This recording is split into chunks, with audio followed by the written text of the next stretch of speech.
السلام علیکم ورحمۃ اللہ وبرکاتہ۔ الحمد للہ رب العالمین والصلاة والسلام علی اشرف الانبیاء والمرسلین،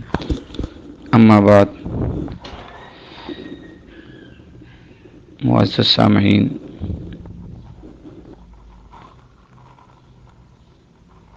آج درس حدیث کے سلسلہ میں پڑھی جانے والی حدیث یہ مسلم شریف کی روایت ہے، جس کو بیان کرنے والے حضرت ابو ہریرہ رضی اللہ تعالیٰ عنہ ہیں، اور یہ حدیث نمبر ہے 6541۔ یہ حدیث تو کچھ لمبی ہے، لیکن ہمارے نصاب میں اس کا آخری حصہ شامل کیا گیا ہے، جس میں حضرت ابو ہریرہ رضی اللہ تعالیٰ عنہ روایت کرتے ہیں کہ نبی کریم صلی اللہ علیہ وسلم نے ارشاد فرمایا: کل المسلم علی المسلم حرام دمہ و مالہ و عرضہ، کہ ہر مسلمان کا دوسرے مسلمان پر خون، مال اور عزت حرام ہے۔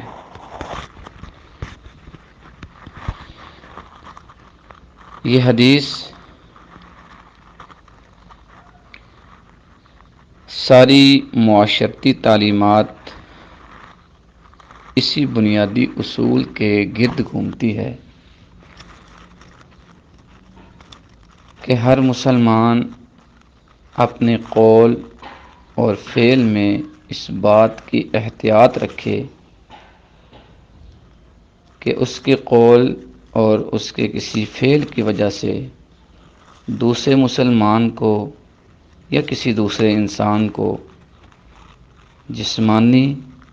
ذہنی، نفسیاتی یا مالی تکلیف نہ پہنچے۔ ایک بات سمجھیں،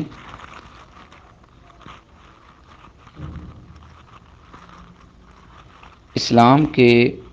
یہ حدیث اسلام کے ان 5 شعبوں میں سے ایک شعبہ، یعنی معاشرت جسے کہتے ہیں۔ 5 شعبے کیا ہیں؟ عقائد، عبادات، اخلاقیات، معاملات اور معاشرت۔ ان 5 شعبوں میں سے ایک شعبہ معاشرت، یہ حدیث اس کی بنیاد ہے۔ معاشرت کا مطلب یہ ہے کہ اس دنیا میں کوئی بھی انسان تنہا نہیں رہتا، اور نہ ہی اسے تنہا رہنے کا حکم دیا گیا ہے۔ جب وہ دنیا میں رہتا ہے تو اس کو کسی نہ کسی سے واسطہ پڑتا ہے، گھر والوں سے واسطہ ہے، دوستوں سے واسطہ ہے، پڑوسیوں سے، بازار والوں سے،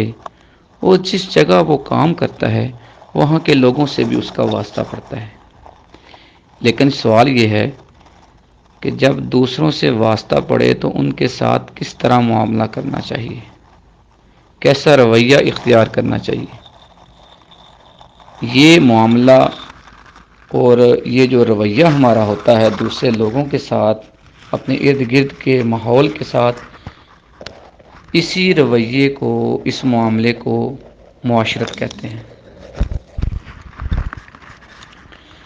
تو اس حدیث میں معاشرت کے ایک بڑے ہی اہم اصول کو بیان کیا گیا ہے کہ مسلمان کی وجہ سے کسی دوسرے مسلمان یا کسی انسان کو تکلیف نہیں پہنچنا چاہیے۔ یعنی وہ تکلیف کیسی ہو، کیسی بھی ہو، چاہے وہ اس کی عزت پامال کرنے، یا اس کی آبرو پر حملہ ہو، یا اس کے مال پر حملہ ہو، یا اس کی جان پر حملہ ہو، کسی طریقے سے بھی یہ جائز نہیں ہے کہ ایک مسلمان دوسرے مسلمان کے خون اور اس کے مال اور اس کی عزت پر حملہ کرے۔ کیونکہ اسلام، ہم اگر اسلام کو دیکھیں، لفظ اسلام کو، یہ اس کا جو اصل مادہ ہے یا ماخذ ہے، یہ سین لام میم ہے، یہ 3 حرفی، اس کا مطلب ہی یہ ہے سلامتی، صلح جوئی، خیر خواہی اور مصالحت۔ یعنی اسلام کے، مسلمان کے حقیقی معنی ہی یہ ہیں، جیسا نبی کریم صلی اللہ علیہ وسلم نے مسلمان کی تعریف کرتے ہوئے ایک اور حدیث میں فرمایا کہ المسلم من سلم المسلمون من لسانہ و یدہ، کہ حقیقی مسلمان وہ ہے کہ جو دوسرے مسلمان کو اپنی زبان سے اور اپنے ہاتھ سے محفوظ رکھے، یعنی اس کی زبان سے کسی کو تکلیف نہ ہو، کسی کی غیبت نہ کی جائے، گالی گلوچ نہ کی جائے، بدگوئی نہ کی جائے۔ ہاتھ سے اظہار ثانی یا تکلیف یہ ہوگی کہ چاہے وہ چوری کا معاملہ ہو یا ڈاکہ زنی کا معاملہ ہو، مار پیٹ ہو، قتل و غارت ہو، کسی طریقے سے بھی دوسرے مسلمان کو تکلیف نہ پہنچے۔ تو یہ مسلمان کی حقیقی تعریف ہی یہ ہے۔ اور اس سلسلے میں ایک دو واقعہ میں آپ کے سامنے جو نبی کریم صلی اللہ علیہ وسلم کی زبانی یا ہیں آپ نے بیان فرمائے وہ بیان کرتا ہوں۔ ایک دفعہ حضرت عبداللہ ابن عمر رضی اللہ تعالیٰ عنہ روایت بیان کرتے ہیں کہ میں اور نبی کریم صلی اللہ علیہ وسلم بیت اللہ کا طواف کر رہے تھے،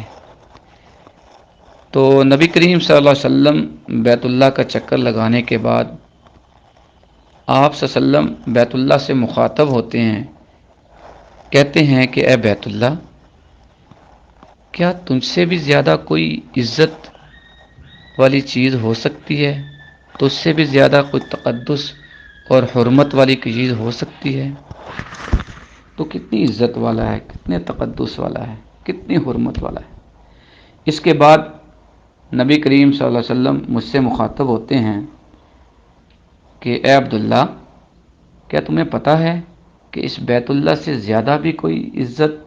حرمت اور تقدس والی چیز دنیا میں موجود ہے؟ تو صحابہ کرام جب اس طرح کا کوئی سوال ہوتا تھا، صحابہ کرام کا بڑا پیارا جواب ہوتا تھا کہ اللہ و رسولہ عالم، کہ اللہ اور اس کا رسول ہی بہتر جانتا ہے۔ نبی کریم صلی اللہ علیہ وسلم نے فرمایا اے عبداللہ، ایک مسلمان کی جان، ایک مسلمان کی آبرو، ایک مسلمان کا مال اس بیت اللہ سے زیادہ عزت والا ہے، اس بیت اللہ سے زیادہ حرمت والا ہے، اس بیت اللہ سے زیادہ تقدس والا ہے۔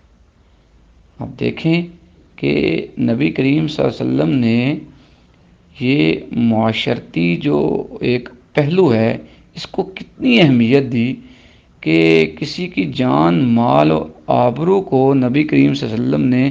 بیت اللہ کے تقدس اور حرمت کے برابر قرار دیا۔ اور خطبہ حجۃ الوداع کے موقع پر جب نبی کریم صلی اللہ علیہ وسلم خطبہ حجۃ الوداع دے رہے تھے تو اس وقت بھی آپ صلی اللہ علیہ وسلم نے صحابہ سے پوچھا کہ یہ کون سا دن ہے؟ صحابہ نے عرض کی یا رسول اللہ، یہ بہت ہی مقدس دن یوم عرفہ ہے۔ پھر آپ نے پوچھا کہ یہ کون سی جگہ ہے؟ صحابہ نے عرض کی کہ یا رسول اللہ، یہ حرم، بڑا مقدس جو مقام ہے، یہ حرم کی جگہ ہے۔ آپ صلی اللہ علیہ وسلم نے پھر پوچھا یہ کون سا مہینہ ہے؟ تو صحابہ نے جواب دیا یا رسول اللہ، یہ ذی الحج کا مقدس اور حرمت والا مہینہ ہے۔ تو آپ صلی اللہ علیہ وسلم نے ارشاد فرمایا کہ جس طرح اس دن کی اور جس طرح اس مہینے کی، جس طرح اس جگہ کی حرمت اور اس کا تقدس ہے، اس طرح ایک مسلمان کے مال اور جان اور اس کے آبرو کی حرمت اور تقدس ہے۔ یعنی کسی مسلمان کو یہ جائز نہیں کہ وہ اپنی زبان سے، اپنے ہاتھ سے کسی دوسرے مسلمان کو تکلیف دے، نہ ہی اس کی عزت اور آبرو پر حملہ کر سکتا ہے، نہ ہی اس کی دل آزاری کر سکتا ہے، نہ ہی اس کا مال ہتھیا سکتا ہے، چاہے وہ وراثت کا مال ہو یا امانت کا مال ہو یا چوری کے ذریعے اس نے حاصل کیا ہو یا کسی اور ذریعے سے اس نے وہ مال ہتھیایا، وہ استعمال کرنا جائز نہیں۔ اسی طرح کسی کی جان پر حملہ کرنا، کسی کو نفسیاتی طور پر یا جسمانی طور پر، ذہنی طور پر ٹارچر کرنا کہ وہ قتل کی نوبت بن جائے، وہ آدمی جو ہے وہ قتل ہو جائے یا اس کو قتل کر دینا، یا وہ اس وجہ سے وہ یہ موت کا سبب بن جائے، یہ مسلمان کے لیے بالکل جائز نہیں۔ تو اس میں یہ بڑی ہی پیاری حدیث ہے، بلکہ اس حدیث کو علماء نے پوری اسلامی تعلیمات کا یہ چوتھا حصہ، کہ پوری اسلامی تعلیمات کو اگر 4 حصوں میں تقسیم کیا جائے، یہ حدیث جو ہے اس کا چوتھائی حصہ بنتی ہے، کہ جس میں نبی کریم صلی اللہ علیہ وسلم نے معاشرت کا بڑا ہی اہم پہلو اور بڑا ہی اہم اصول جو ہے اس کی طرف اشارہ کیا، کہ جہاں آدمی رہتا ہے، جہاں کے لوگوں کے ساتھ اس کا تعلق ہے، جہاں کے لوگوں کے ساتھ اس کا واسطہ ہے، اس کو یہ حق نہیں پہنچتا کہ ان لوگوں کی عزت، مال اور ان کی جان پر کوئی حملہ کرے کسی طریقے سے، چاہے وہ مسلمان ہو یا غیر مسلم ہو۔ اب حدیث میں مسلم کا ذکر تو اس لیے آیا کیونکہ مسلمان جس معاشرے میں رہتا ہے اس میں زیادہ لوگ مسلمان ہی ہوتے ہیں، اس لیے حدیث میں بھی مسلم کا لفظ آیا۔ تو اس سے یہ معلوم نہیں ہوتا کہ صرف مسلمان کی جان اور مال، آبرو جو ہے